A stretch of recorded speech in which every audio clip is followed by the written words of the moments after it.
আসসালামু আলাইকুম প্রিয় ভাই বোনের। এই যে দেখুন গরুর গোশ কত বড় একটা নলি আসছে। চিংড়ি মাছ,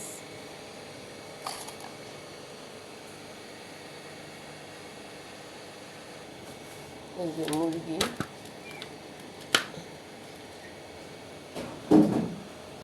এই যে মিষ্টি। এই মিষ্টি যে আমাদের দেশে তো আনছি মাদার উপরে। তো দেখুন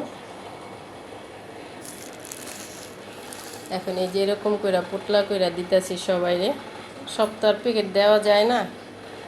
এই দেশের মিষ্টি অনেক ভালো, এই কারণে দেশের তো নিয়ে আনা হয়েছে। আর এই যে একটা মিষ্টি, এই মিষ্টিটা দেখুন, এটার পাতলা শিরার মিষ্টি বলে। দেখুন কত সুন্দর। সালাদ, গরু গোশ, চিংড়ি মাছ, করলা ভাজি, পোলাও,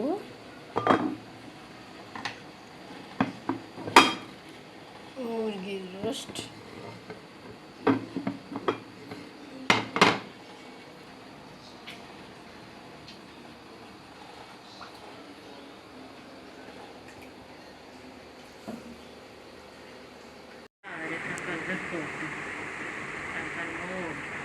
এই যে আমার সোনা ময়না, এটা হইলো আমার দাদা ভাই, মিয়া ভাই।